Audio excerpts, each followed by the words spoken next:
first and foremost, welcome on. We do appreciate you taking the time out of your day. I know you were just talking about how you were catching W's in Warzone.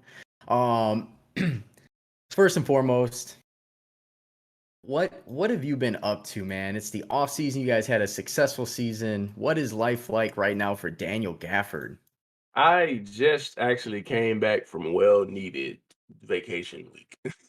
There you go. I just got back yesterday, actually. I was in New York for a little bit up there. Just really just took the time to kind of just like relax and come back to myself a little bit because it's been a crazy couple of months.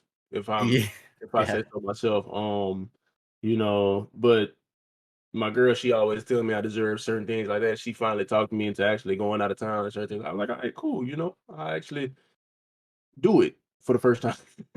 yeah. We always go places, but I always go down and I'm working out and stuff. I just don't really go and just like sit down and relax and enjoy stuff. So I hmm finally got a chance to do that. So I just got back actually, but during the off season, really, I'm always in the gym. Like I don't really like try to take breaks like that. I think my dog just walked in.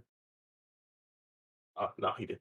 But yeah, I don't really try to like take breaks like that because if I take breaks, I kind of, I'm consistent with my breaks. That's the only thing I'm consistent with. It's taking breaks, and I'll sit up and get out of shape. I think it's well spoken that I mean everybody deserves that a break, and you had everybody with COVID season. A lot of people had unfortunately had no choice but to take a break for a while. I know last season, and then obviously you had a lot going on this season. Um, but yeah, you mentioned it yourself. You had a long couple of months, a wild couple of months, if you will.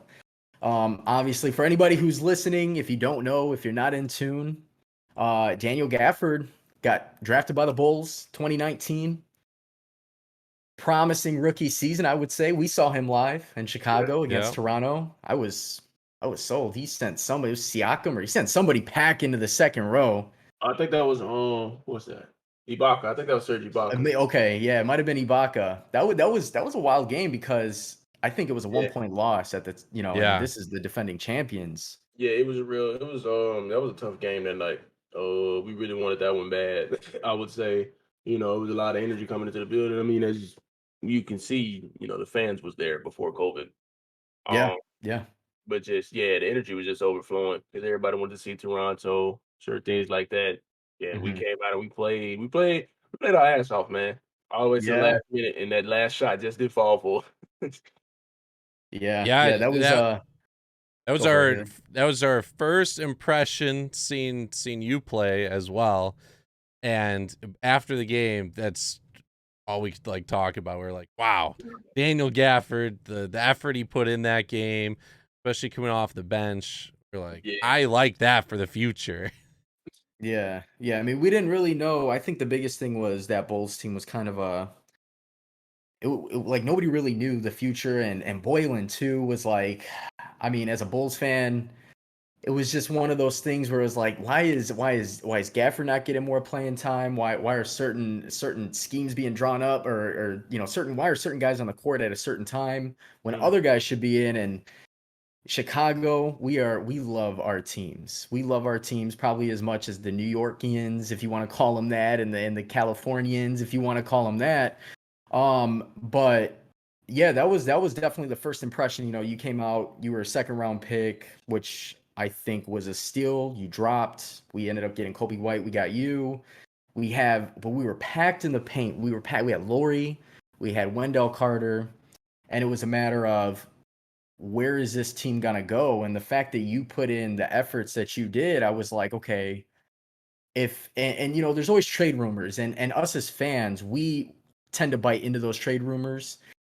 And so for us as fans, when you hear Laurie and Wendell and all these guys are being shopped, we're like, okay, this is cool because this guy's doing this. Daniel Gafford's balling out right now. He's gonna be the man in the middle. He's super young. And obviously we fast forward a year later, and there's March 25th, March 26th. There was a huge trade. The Bulls ended up unloading a bunch of guys, and Washington was in the mix. So you land in Washington, yeah, which personally, I think was a blessing in disguise. I mean, not saying I don't want you in Chicago, but for your career, for your benefit, you obviously are getting more playing time there. But what was that like, getting that phone call or whatever it was like, hey, unfortunately, we gotta trade you over to Washington. You're gonna join, the Wizards and Scott Brooks and everything. What was that like for you? I mean, it was a bit of a blur because I mean, early in the season, you don't think you're going to get traded that fast, especially like halfway through your second year, I would say. Hmm. But I really just stayed prepared for anything because I mean, the trade deadline came up, so there was a slight chance I was going to be going anyway. You know, Hmm. because I mean, I wasn't playing good at the time that I had started. I wasn't playing good at the beginning of the year. I was on the bench. I was still trying to figure out like where I was going to be at either in the rotation or just with the team in general.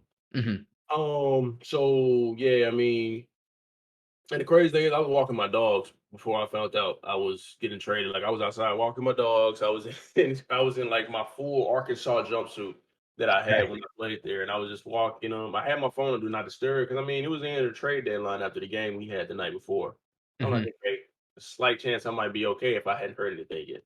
So I mean, I get back in the house, I look at my phone, and they was like, I seen my phone, I seen my agent had said he was like, we're going to Washington. But before that, my girl was like, you just got traded to Washington. I was like, stop bullshitting with me because I Yeah. hadn't heard anything from anybody. My phone hasn't rung. I ain't got no text message, anything like that. Then I realized my phone was on do not disturb.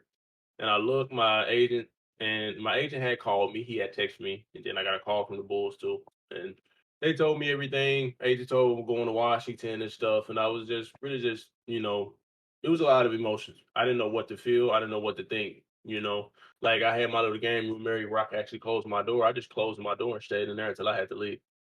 And I was just thinking, and more of like thinking on the positive side of it instead of thinking on the negative side. Like, damn, you know, leaving Chicago, didn't want that to happen. Hmm. Can't be mad because 9 times out of 10, this situation can either be good or bad. It depends on how I Hmm. take it. So Yeah. I didn't want to take it the bad way. I didn't want to sit up. I didn't want to pout or feel bad for myself because there's always, like at the end of the tunnel. Yeah. And one thing's for sure, I came out of that tunnel when I got to Washington. Yeah. Um, Yeah. but yeah, I would say this trade really helped me a lot when it comes to like my mentality on how I can work and build my craft to be able to stay on the team longer than 2 years. I would say, Mhm. and just be and I would say it factor for a team that really needed. Because I mean, I got over to Washington. Russ welcomed me, Brad welcomed me, the whole organization. They welcomed me and Chandler over. Like we were already on the team. We Mhm. got there, got work in, certain things like that. We got our physicals quick. I mean, the first game out when I had came and played, I mean, it was just like clockwork. It's like, yeah, I'm a basketball player. I actually feel like one now, because back in Chicago, like in Chicago, I never had any, like, I would say bad vibes or bad blood between anyone there. I love the organization. I love the facility. I love the city. I wanted to stay in Chicago for a while, actually. The only thing I really didn't like was the cold, but I mean, that's everywhere. Other than that, it's just like, something had to be changed with me or the organization. An organization made the change. It's a business, and I understood that. I didn't want to take the wrong approach to being traded because like a Mhm. lot of guys get traded, like, oh, they go talk shit on social media, talk shit to their agent, all the kind of BS. One thing about me, when I set foot on the plane going to Washington, it's like, okay, cool. Slate is clean, no bullshit, off the court, go and play basketball. Yeah. I talked to Coach Brooks when I got there. He was just telling me, just come and be me, and that's what I did. And oh, when I got there and stuff, people were just talking like, yeah, we're glad to have you. Team really like the energy on the team is like totally different since you got here, and I was like, I don't really feel like that's me, you know, because I mean the team was fairly good when I was in Chicago and we were playing them. We got them up there in Washington both times, and then they came down to Chicago and kicked our ass. Mhm. So I knew the team. I knew Washington was for sure, a good team. So I wasn't like all down, like, oh damn, I'm going to Washington. Their record. terrible. Mm-hmm. No, I was like, go and be the change for sure. Yeah. You Yeah. can go and help somebody that you can be out there actually playing and be able to help, a team get to the playoffs and certain things like that. I never really like am like the cocky type to be like, damn, I'm here and I made this happen. Nah, I just came and played basketball. That was my main thing. So yeah, when I got to Washington, man, my whole mindset changed. Because I was here by myself for a certain amount of time. I was having to drive myself around. My girl always drove me around to Chicago. Always. I was having to drive myself around. I'm driving on the highway now. Driving back and forth to the facility, getting stuff in my house and certain things like that. I was on my Mhm. own, and it helped me like change my mindset and rethink like my approach on life and basketball in general, and it just helped me, and it finally clicked in. Yeah, I felt like a vet at one point in time, and it's only my second year.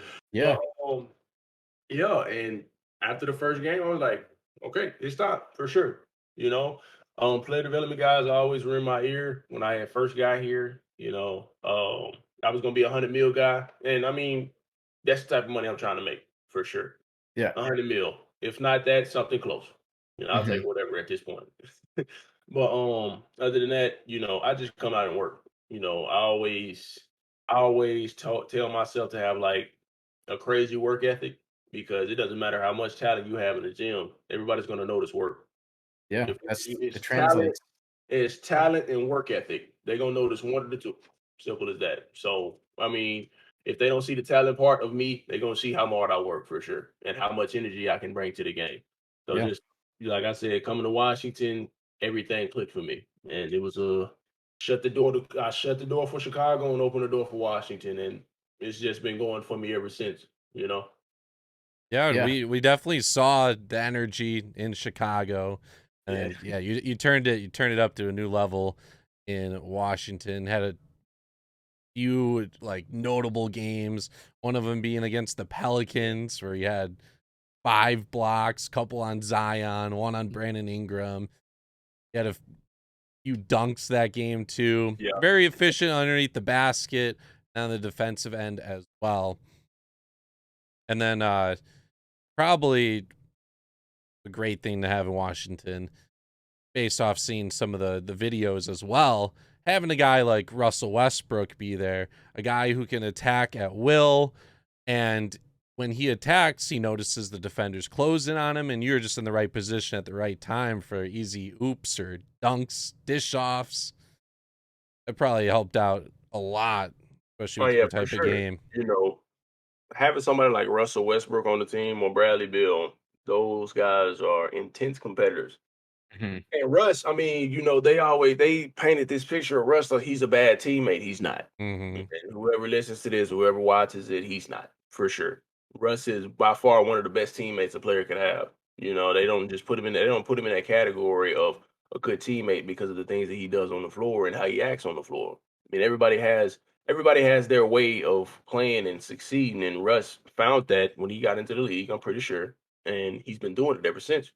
You can't hate the man for wanting to win and one more than just, a good season. He wants to play for the thing after the regular season, and that's that trophy in the postseason Mhm. for sure.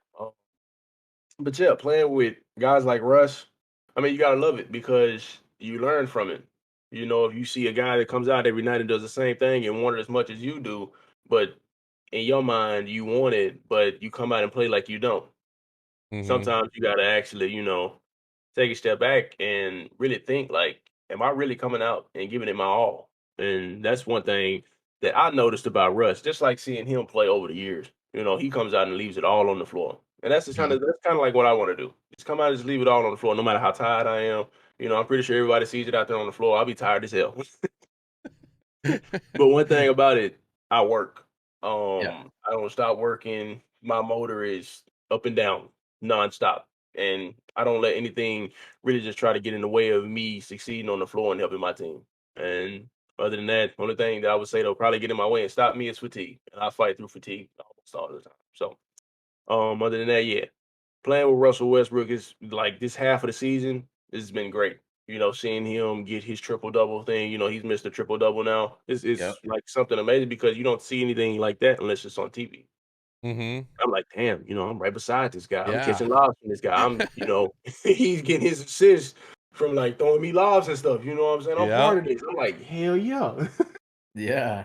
So it's just a great experience for me because just seeing, the level of compete that he plays with and the level of greatness that he shows when he's out on the floor and how, well rounded he is. There's a lot of people out there, I would say that, talk all kind of smack about him. But yeah, most def Russ is like one of the best teammates out there in my opinion. Yeah, you could tell I mean, he's him, even Bradley Beal too. They hate to lose. They hate to lose. And it's okay. And you know what? There's the way I look at it, like, I grew up, obviously I'm not a major athlete or whatever, but growing up, I understand when you're competing for something, when you're putting in the time, you're gonna be expressive at the end of the day. I mean, and that's what it is. But I mean, the telltale for Washington, I know in the media was, oh, this was the landing spot for Russ, and they're not winning in the beginning of the season. It, fast forward, obviously you helped contribute. I think they ended up what you guys won like 8 out of 10 straight games or 10 out of 12 or something. At one point we won 8 in a row. Yeah. We lost to the Spurs and that cut our 8 game winning streak. Yeah, that We was a high broke, scoring game we too. I broke remember 10 for that. sure. Yeah, that was actually a good game. That was and at that point, I think that's when we started talking on the podcast because I know there's that whole ordeal with, John Wall versus Russ is in the media, and I'm like, just accept that both guys are in new places. And I know there's this whole like, well, John Wall's gonna do this in Houston, and obviously Houston ended up having almost like a fire sale at one point. And now Russ is sitting here. Nobody's talking good about Russ for a while. And then all of a sudden they're like, "Oh, Mr. Triple Double, he's not even back to doing anything different. He's still out there competing."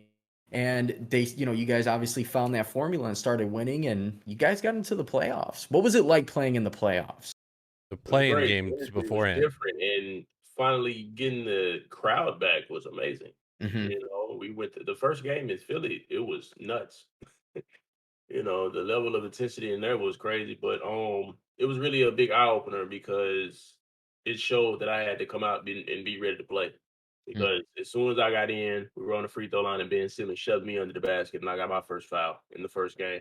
It's like, okay, cool. Now it's time to lock in because Hmm. ain't nobody gonna be playing around with you. Simple as that. I was like, you can get tired all you want, but as long as you come out here and play your ass off and show that you're not gonna back down from anything, that you can foul, you can get blown by, and as long as you working to keep that from happening time and time again, making sure you don't get exposed when you switch on the guard, certain things like that. That's what helped me locked in majority of the time during the Hmm. playoffs. But yeah, I mean, just like in general, everybody's goal is to get to the playoffs and get further and further into the playoffs, get Hmm. to the finals. Western Conference Finals, Eastern Conference Finals, get to the NBA Finals. That's everybody's goal. So I was already locked in. Like I knew what we had to do. We got to the playoffs. We got the spot that we wanted. We had some ups and downs getting to that point, but when we got there, that's what we wanted. So we got to come out and work. So I didn't want to be that guy to come out and like wasn't ready to play. Like, oh, this feels new. Nah, I can't do that. Even though I did on the first play, but I got it together after that. So Hmm.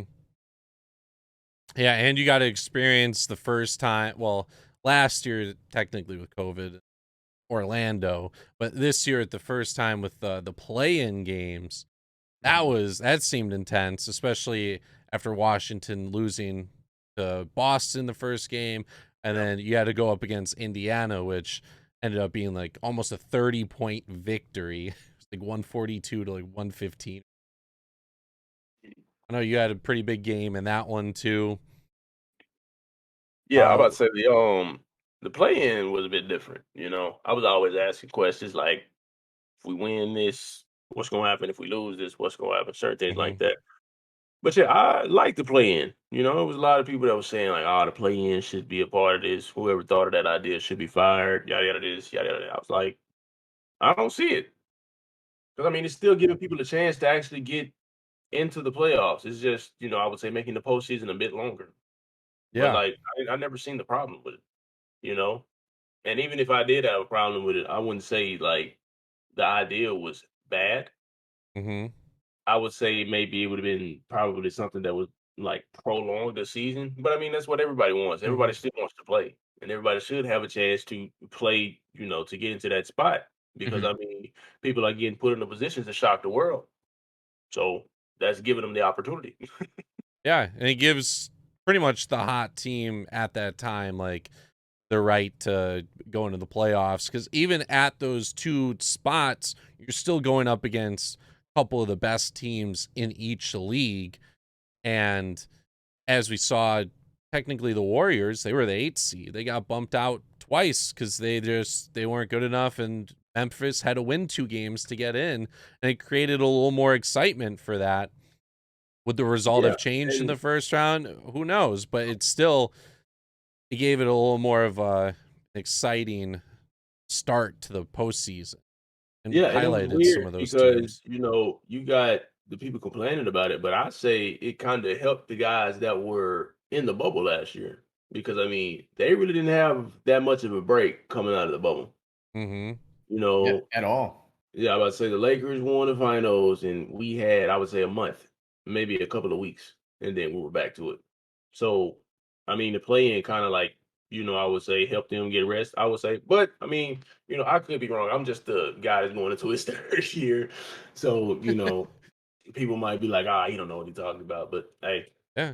in my eyes, in my opinion, that helped a couple of teams because I mean literally like the day after, we seen the Lakers playing the Heat in the finals. Shit, like we right back in the gym. We already Yeah. basically in the off season doing training camp and stuff. So I Yep. mean, this I would say it's a balanced scale on it. It's a lot of negatives about the play, and it's a lot of positives. I'm a bit on both sides. I got some negatives Mm-hmm. about it. I don't think it should have been. Well, I don't know. I really like. I feel like my negatives are pointless at this point. Like I felt like, Yeah. you know, it shouldn't have been like a week. I felt like it should have been like one game elimination instead of Mm-hmm. like, if certain teams are in a certain position instead of two, just have a little like play in tournament bracket and the last two teams that are in that bracket play each other. Simple. Mm-hmm. Instead of, just like one team play these two teams plays, somebody loses, they get to go play another team and they get another shot at, going into it. Yeah. But, you know, Yeah. it is what it is. I give it like a little AAU feeling. Yeah. Yeah. Yeah. So yeah, that's just my take on it. But in all, I love to play in because I mean, Mm-hmm. still getting to play because if it wasn't for the play in, there's a lot of teams that was gonna be at home. I don't Mm-hmm. think a lot of people wanted to be at home on certain teams. No, it's weird too because I was trying to look up like different statistics and whatnot, and I don't know if it's just because Basketball Reference hasn't updated. Like the play-in stats are all like it's not postseason, but it's not regular season stats. I think they're like It had like its own category on when it yeah. was. I'm like, what are we doing here? I don't And I get was that confused too. portion. Like I thought it was like somewhat postseason, like Yeah, very beginning postseason, but yeah, at the same time, it felt like regular season. you yeah. know, it was just Like a wild weird card round. because That's how I look at it. say again. It's almost like a wild card round for any other sport like baseball, football. You have like the wild card round. Right. So I mean, I considered it playoffs. I mean, Yeah. I was ready. I was home. I was like, I'm watching the playoffs, even though it's a play in. Yeah, But it that's was, that's how I it was looked at it. just had its own category, man. I didn't know Mhm. what to say, what to do. I just came out and played. You just showed Hmm. up, balled Yeah, out, 5 blocks I had against. questions, but I felt like they would have been stupid questions asking the people that I wanted to ask, so I just kept them to myself. Yeah, you probably weren't alone though. I'm sure you weren't alone. Yeah, but I mean, it was a good experience though too.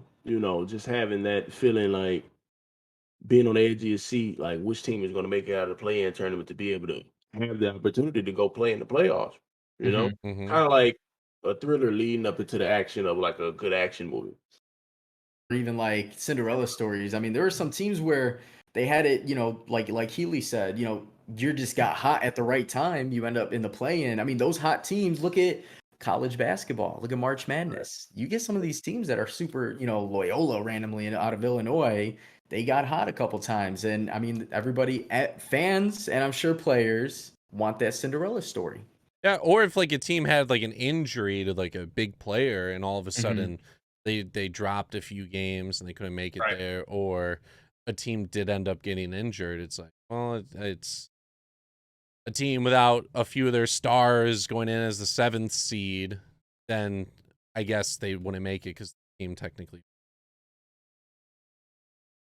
So there's a lot of different opportunities with that. You're speaking how you've been in the NBA only 2 years, grew up in Arkansas, went to Arkansas for college basketball.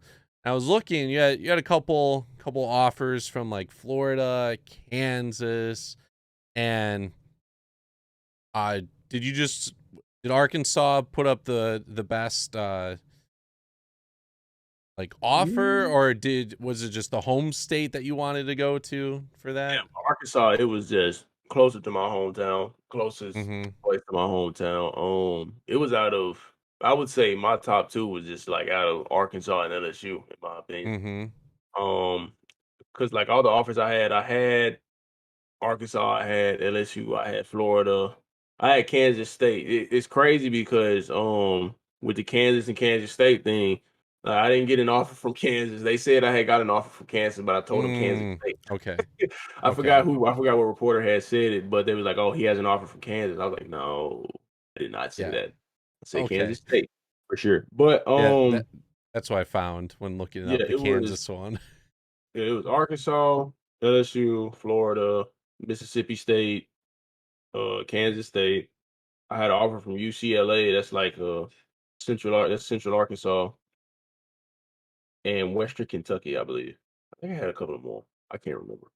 But yeah, Arkansas, it was just because it was so close to home. I Mhm. think Arkansas, I think Fayetteville was maybe 3 hours from my hometown. LSU was, I would say, 4 or 5.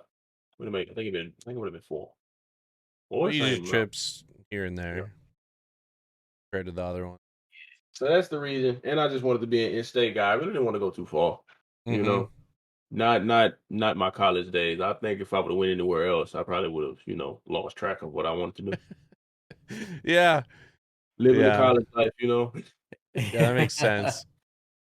You played 2 years at Arkansas. At like what point during your college stay did you realize like this is my best chance to try and go for the league? I had that in my head before I even got to college. Um, I was like, yeah, I'm for sure going to make it to the league. Like, there's no ifs and buts about it. I'm not going to let anything get in the way of that. Like I told, um, it was a conversation that I had with a couple of people. I was like, yeah, if I got to make a sacrifice and kick you to the side just to, get to where I want to be, I will, and then I'll come back for you later. When I got money, Mhm. you're gonna be happy then. But Yeah. yeah, um, it's like coming up with basketball in general. When I was young, I didn't start officially like fully like getting into basketball until I was like in the 8th grade. Any other time before that, it was like local AAU team playing with those guys and not really knowing what I wanted to do with the sport. Mhm. And then I finally started learning about it.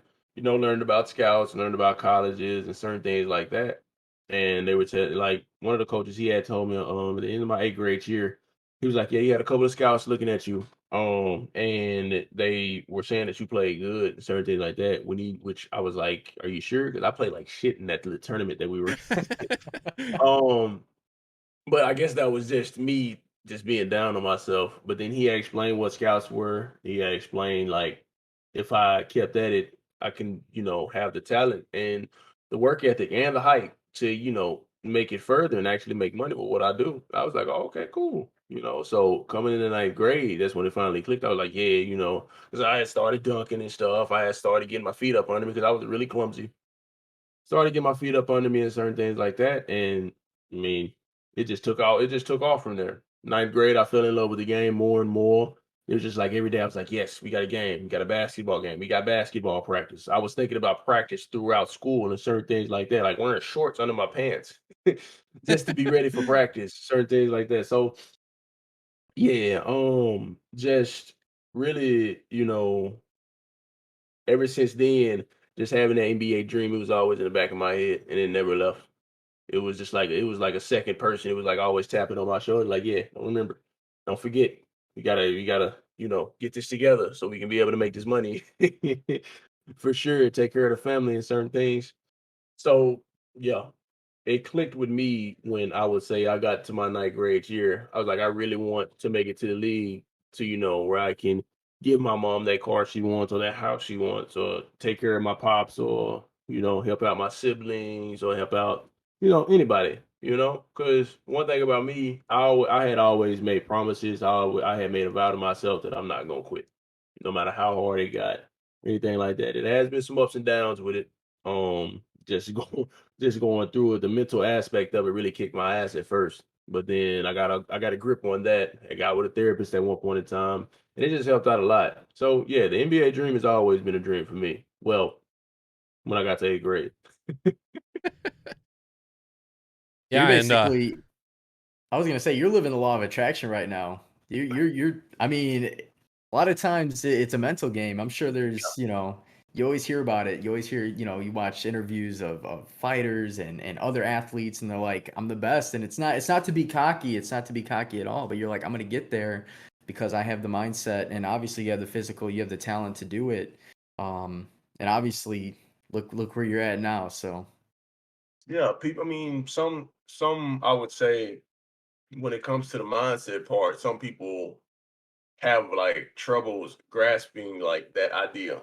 Mhm. I would say, because the mental aspect of just like playing in general and playing professionally is like totally different because you have so much you have to really just worry about, off mhm. the court and on the court. Yeah. So having your mental in the right spot where you want it to be, and even I would say further be. I'm on the phone.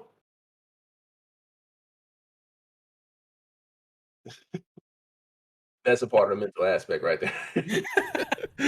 But yeah, I would say just like the mental part, it's really a big thing. And just seeing like guys like Kevin Love and people like him just like talk about it more when it comes to athletes, that's great because the more you bring awareness to it, the more it helps out. What I was saying about the mental part, yeah, it's a real big thing. I had a shirt in high school and it was Mhm. like mind body game. It was like a gray shirt I always wore to school and stuff, even when like it was dirty.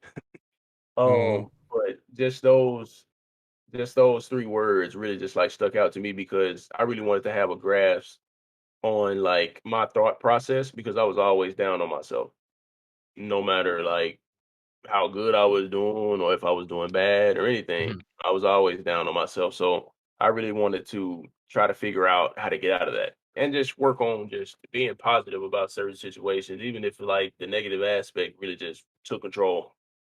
But yeah, mental toughness is really like a big key when it comes to, anything, in my opinion. Yeah, Yeah. Yeah. you spoke about how I'll steal. You want to talk about the Westbrook 2008 thing, Goose? Oh yeah. So before we made the call to you, I was just curious because he's like, "Oh man, Gafford's 22," and I'm like, "Man, I'm feeling old. I don't look like I'm starting to feel old." And yeah, Westbrook was drafted in 2008, Yeah. and you were 10. Yeah. So what was that like for you? You're like, this dude, I saw him when I was little. I mean, you might have been tall at that time. I don't know. I mean, I never got tall, but I was little. And now you join and you're like, he's still doing it at his age. I mean, was there a little bit of starstruck to it? Because I mean, not saying that you didn't have any big names on the Bulls, but like, I mean, you're joining like historically, like arguably one of the best. And on top of that, the best backcourt potentially in the league. Yeah, I mean, with the starstruck, I always do that behind closed doors. Like, I got this thing to where, like, when I get in my car, I always play like this. I always have like the music playing when I'm driving home, just to kind of like I would say keep me up because I do be tired when I be driving home. Um, just being in the front seat, you know what I'm saying? It gets to that one part in the song, and you just have like this, I would say, bundle of energy, just like overflowing. It comes out, and I just be in my front seat screaming. Yeah. When I after the first game when I got to Washington, I did good. I had a good debut when I got here and stuff. I was just like, energy was everywhere. My eyes were just like buck, and I wouldn't say it was like starstruck at the time, but when I got in the front seat of my car, like I just let all of it out. Yeah, yeah. And it was in a That's rental too, awesome. so I had to make sure like I was out of the parking garage before I did it. I had to make sure I was like in my driveway before I Yeah. did it because I screamed loud as shit. Was there any guys in the NBA as well, like maybe other big guys that you watched growing up that are still playing in the league now that you're gonna go up against and are like, wow, I never thought I'd be playing against him. Oh yeah, plenty is Dwight Howard. I mean, Ooh. by far one of the best bigs in his prime back when Mm-hmm. he was going. Because I mean, just look at the things that he had did, and now that I'm getting to play against like the vet Dwight, I mean, it's great because he's been through it all, and just seeing like all the things that he's been through, and just him being in the position that he's in now, you know, that's a lot you can learn from because he's had some ups and downs in his career for sure, and Mhm. he bounced back from it, and he like when he was in Philly, I was just talking to him, he was like, "Yeah, I've been through a lot." I was like, "Yeah, you have," and it's just great to be around, players like that has been in the league, that had ups and downs, and I would say they were trying to take them out, keep them out, or do anything to keep them from playing. I would say, and they beat the odds and got back into it. You know, Yeah. so it's just it's like an eye opener just to see like guys like Dwight, Blake Griffin. Blake Griffin by far was one of like my favorite dunkers besides Zach. When- Mhm.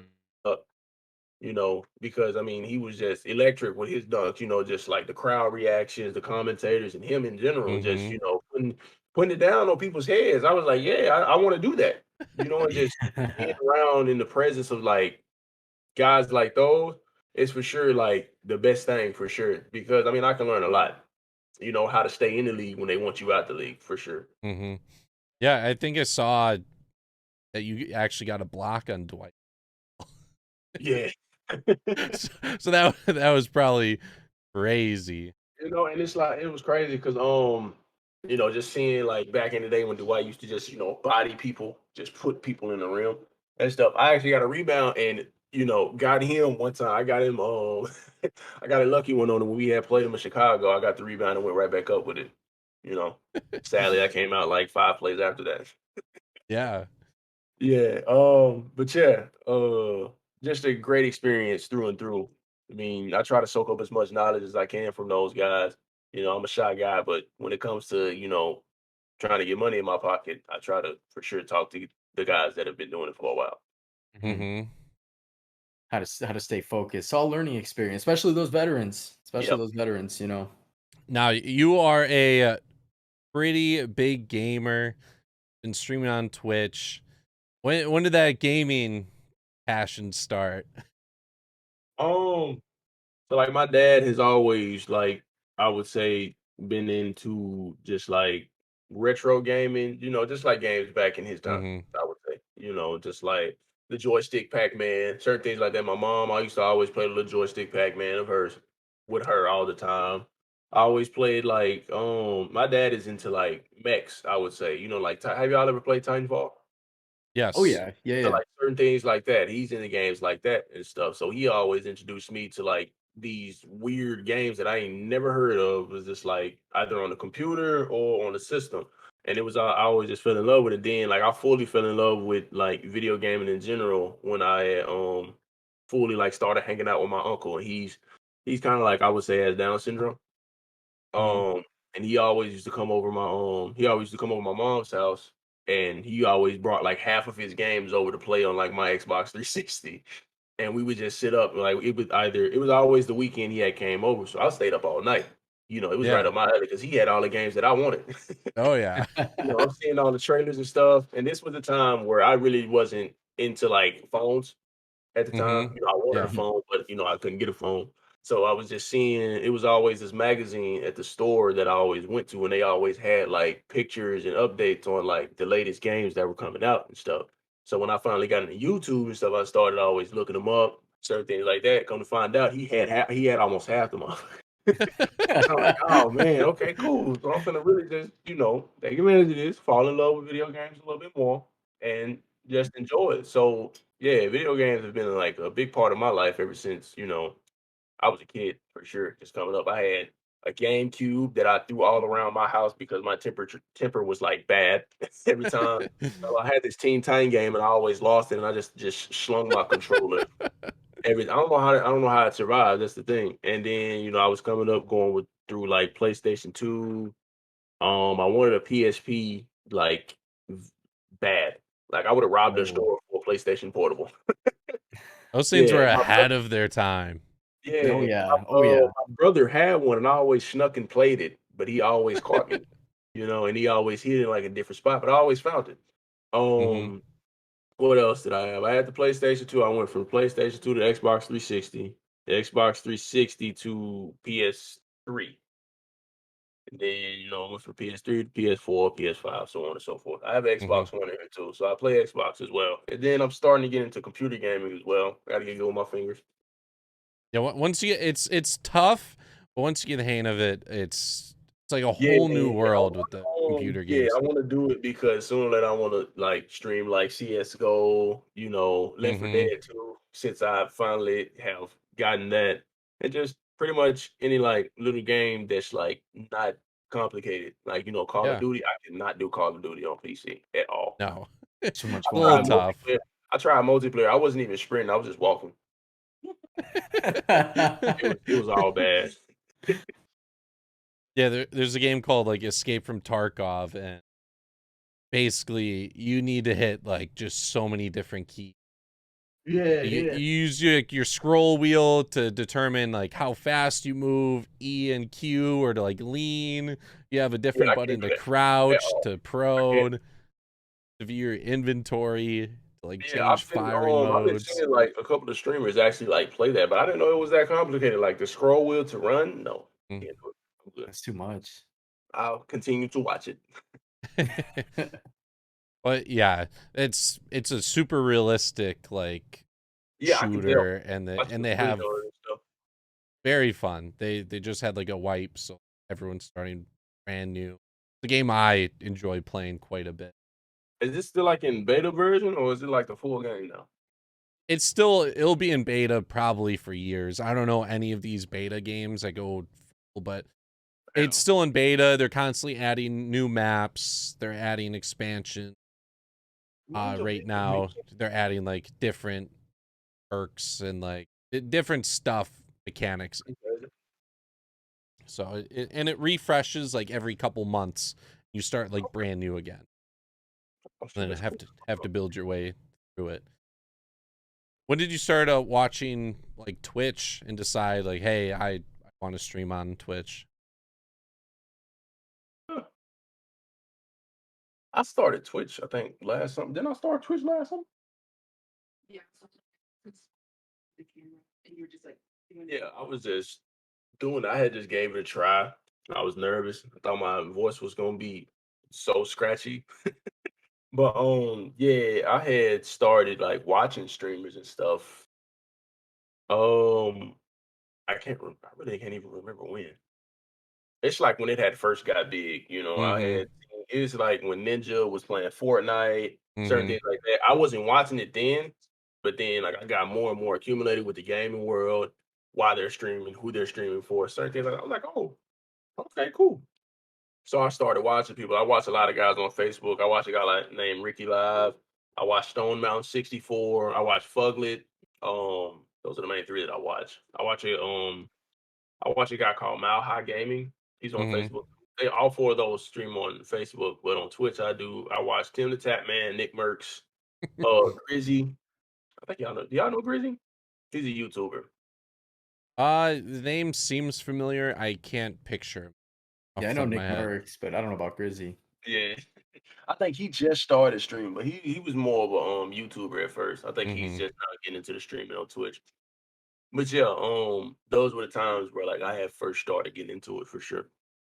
It's And then I definitely a had cool started. platform. Yeah, I about to say. Then I had started streaming on Twitch. You know what I'm saying? And I'm here now. I got me a camera. I got a mic. Got 3 monitors. I came from the ground up for sure because I was streaming on a TV at first, like big screen TV. Oh, Oh, Like, yeah, those it's this, crazy, it's crazy going yeah, to an actual gaming monitor. exactly. Because like you go from like this big screen to like here. Yeah. And you gotta like adjust because every time I go back to the big screen now, I cannot just like really just like function. The Yeah, response yeah, rate they is got way problems. slower on the big Yeah. screen. I always thought it was Oh, just a flex to have the bigger TV, and then I'm like, all my friends had the small monitor, and I'm just like, "Guys, what are you doing?" They're like, I'm like, "Look at yeah. you kill death. Look, you're at the bottom." I'm like, "Okay." And then I had started getting like more accumulated to the I would say monitor. I was like, I actually like this. I Mhm. think I had got better at playing the game when I got on the monitor. I was like, I should have did this a long time ago. Yeah, that's how I was. I think growing up, my friend had monitors. All of a sudden, I got one, and the whole different world, and Yeah. can't really go back after playing on a monitor. Mhm. No, yeah, there's no way. I can't do it. Even like something simple as like 2K or like a sports game where they're not, I mean, they're running, but there's not a whole lot going on compared to like a When it shooter. comes to 2K, yeah, I'm good with going back to the big screen. But if it's like a shooter, no, I Mhm. can't. It Yeah. moves so slow and it moves so weird for me. Mhm. Yeah, that's that refresh rate. Yeah, When I first found you on Twitch, you were playing 2K. Are you normally a big 2K player every year? kind of, sort of. It kind of done died down on me. I'm not gonna lie to you. Mm-hmm. Like the next gen 2K really it's grown on me. Like I can't. It's I play it every now and then just to get Mm. into it and stuff. I might be playing it on my stream from time to time, but just like playing it like how I used to play the 2Ks, like Mm-hmm. a 16, 17, 18, I would say was iffy. 2K19 was good. 2K20 was basically 2K19 upgraded. Mm-hmm. But this one, yeah, it's a lot of stuff that's like exploited in this, like the little curry slide. Jesus, Yes, that's why I The contact stopped. dunks. I Oh, can't do it man. anymore. You got guys Yeah. my height, guys my height dribbling like Steph. That's Yeah. not. Free The slide, half builder, court the three. the builder was definitely not great on next gen this year. But Yeah. it was like one of the only next gen games out at the time. So I played it, and I hadn't played 2K in quite a while. So I played it. I also had a bunch of people to play with, like Goop, a couple other streamer friends of mine who haven't really played, and I got addicted to it. I'm ready for the next one though. I'm ready to Yeah, play. for sure. Like I had stopped playing it when this happened to me. We were playing like these guys that were. I think I was an all-star one at the time. I might be Mm-hmm. all-star. I might be all-star one still. But I think it's when I first hit all-star one and we were playing these guys that were like super sharp threes. And we were getting destroyed. As always when it comes to like, the skill gap in that video game. And it was at the end of the game. It was 18 to like 8. And he was on the other end of the floor, literally on the same, like lined up with the other basket on the other end, and shot a full court shot and made it. That's when I Yeah, stopped playing for a it's while. I couldn't do it anymore. Like I have never gotten mad over a video game as much as I did 2K that day. Yeah, that's how controllers get broken. I Yeah, tried that 1,000 times and not hit it once, but he tried it his first try and made it.